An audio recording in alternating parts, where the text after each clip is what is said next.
So yun guys, so today, actually tonight na. So tonight, we're gonna plant na our Manjula. Unahin natin si Manjula. So kasi para mag-grow out na si Manjula natin. So yung iba niyang dahon medyo na crispy na, nagkunat na. Pero don't you worry guys, once na matanim na natin yan, mag-grow out na yan ay magkakaroon ng mga pups. Although meron na siyang mga pups, yun nga lang mabagal ang paglaki niya dahil kailangan niya talaga ng araw. So hindi ko na pahabain to, tanim na natin siya. So yung mga ginamit kong pots, ganito lang sila kalalaki para mas mabilis silang mag-grow out. And pagka didiligan natin, hindi masyadong mag-consume ng water, and especially dun ng ano rin, ng lupa, ng soil. So para sapat lang din yung mailalagay natin. Kakamain ko na lang guys kasi hindi naman marami yung lupa ko. Yung gamit kong soil is aroid siya. Mas marami yung rice hull and konti lang yung ginagamit kong garden soil. Kunin ko na sila. Unahin natin guys yung mga Manjula na mahaba na yung mga roots and yung may mga shoots na rin para mag-grow out na talaga ng tuluyan. Kailangan lang naman kasi ng Manjula na to, yung etong mga potos na to, maitanim sila sa lupa para and then mapaarawan sila, mabigyan sila ng tamang lighting para mag-grow out agad sila. Tingnan nyo yung mga buds, diba? Meron na siya. Lumalabas na yung mga dahon niya. Ito rin. Pagka naarawan na yan guys, mas mabilis siyang mag-grow out. So yan lang kagandahan sa potos, mabilis siyang tumubo. And mabilis rin siyang paramihin. Siguro maglalagay tayo ng mga 1 to 3 leaves sa isang pot para mas lush siyang tingnan. Maganda. Okay. Pili lang tayo ng mga may shoots na talaga para mabilis. Yan. Medyo magandang shoots.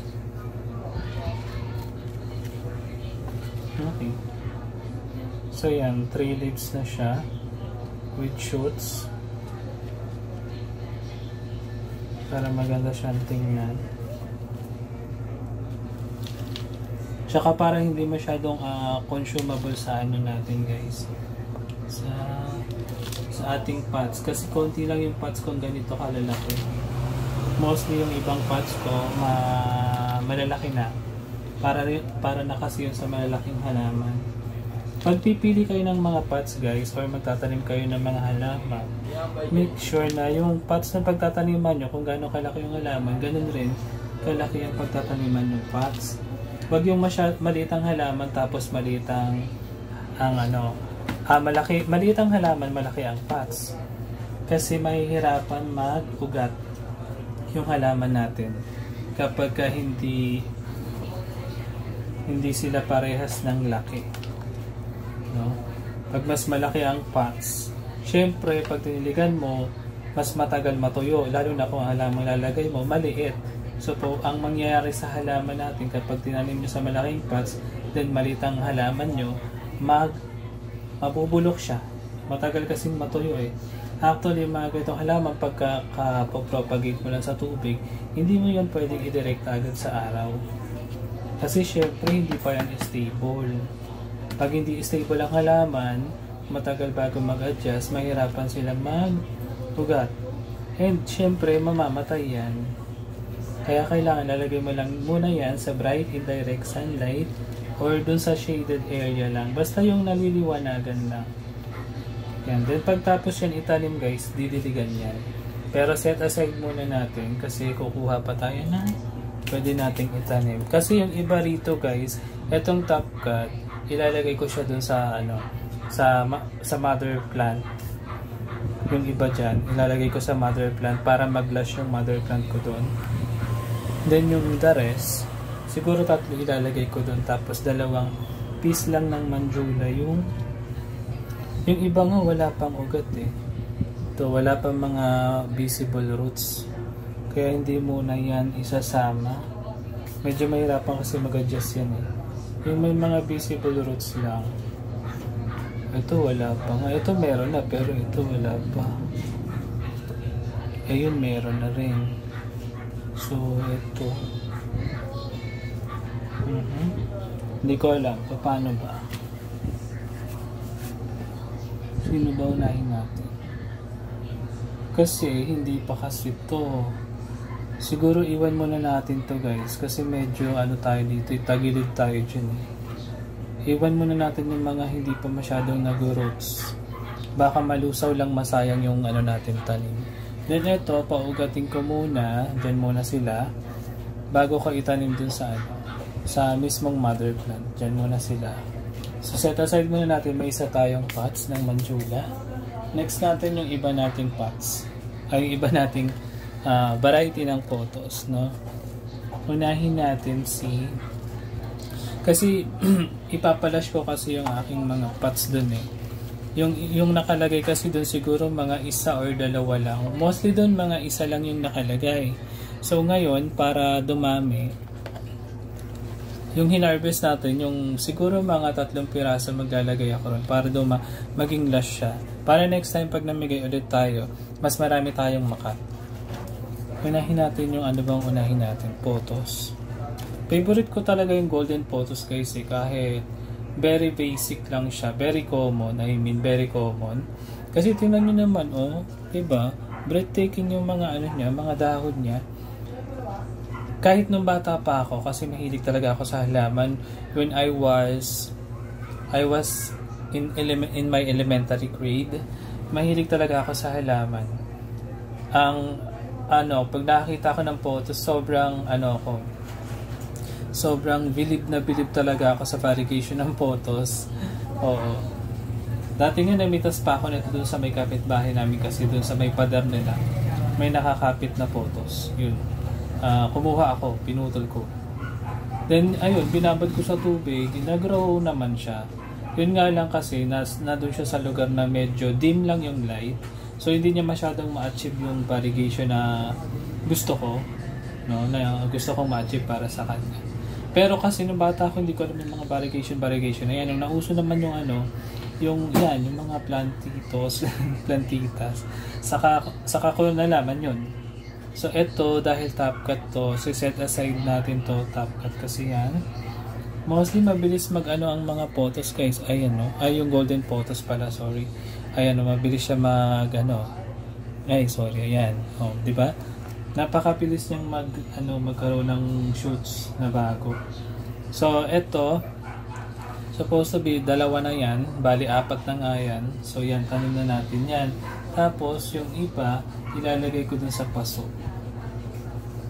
Yung ganito guys, pag tinanim nyo to, magugulat na lang kayo, magkakaroon na ng ganyan. Tapos mabilis siya na haba, mabilis mag-grow out dyan. Iba kasi yung golden photos, ewan ko, talagang kahit saan mo siya ilagay na lugar, basta may liwanag, may enough water, dinidiligan mo siya, mabilis siya mag-grow out, magugulat ka na lang. So eto, isi-set aside ko to para dun sa aking mother plant, isasama ko to. Tapos, ito yung itatanim natin guys. Maliit lang naman, pero don't worry guys, kahit maliit lang yung dalawa na yan, pag nag-grow out na yung kanilang mga pups na yan, magulat na lang kayo. Ang ganda niya. Kung masusearch nyo sa YouTube talaga, trending na trending talaga ang photos kahit saan yung site tingnan, no? Kahit saan side mo siya tingnan, trending na trending ang photos. Gustong-gusto nila ang photos talaga. Ang golden photos, ibig ko sabihin, kahit anong klase ng photos, gustong-gusto ng mga, ng mga mahilig sa halaman. Kasi nga, hindi siya mahirap palagaan. Kahit sa loob lang ng bahay, mabilis lumago. Yun ang advantage ng mga photos.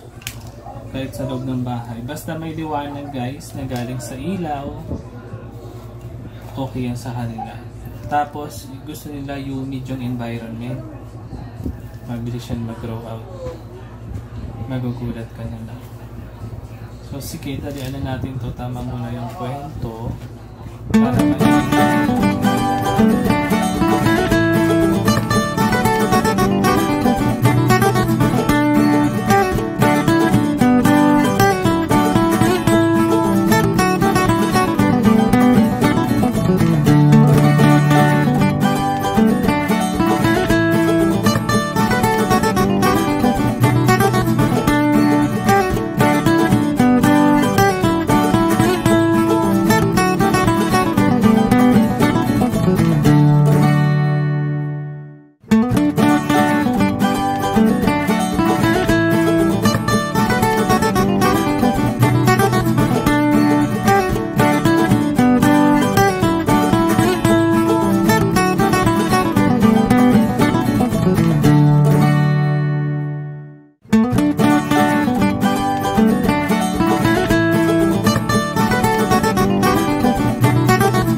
ayan, okay guys, so pakita ko lang yung naputol yung recording natin.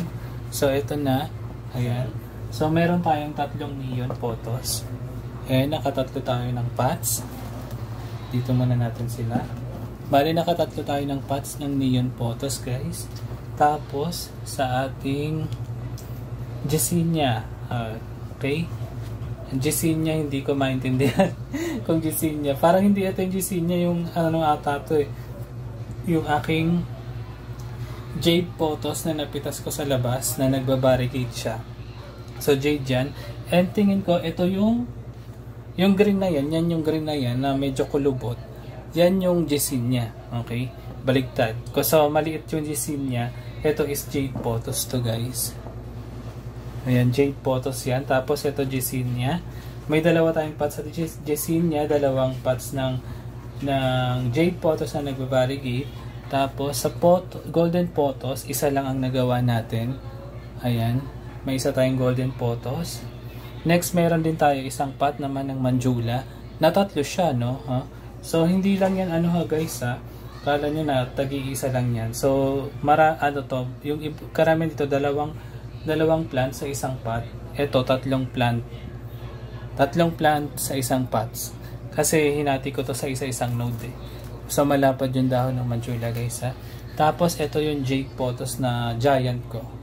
Ayan, giant jade photos. So ito yung nagbabarricade. Ito yung maliit na jade photos. Ito yung giant. Yung nag-giant na jade photos. Okay, so yan yung mga na-propagate ko. Wait, dumilim. So, yan yung mga na-propagate ko guys. So, pa-lash muna natin sila. Padadahunin ko muna yung mga yan. Then, didiligan ko maya-maya. Para mag-start na sila ng growth nila sa soil. Okay? So, yun lang guys. Kung natuwa kayo sa video, mag-likes kayo and share. Then, don't forget to click subscribe and click on my channel. Subscribe. Ewan, paulit-ulit. Once again, this is Teki. Your Plantito Vlogger, and syempre yun lang, inaaya ko lang kayo manood ng mga videos ko kasi marami akong mga photos, and kung gusto nyo pwede rin naman akong namimigay rin naman ako, lalo na pag nag-lash yan. Syempre, anong gagawin ko dyan kung pagkahaba-haba na yan, syempre pwede naman ipamigay yan. Then yung iba kasi isi-sell ko rin. Okay, so yun lang guys, thanks for watching, bye bye.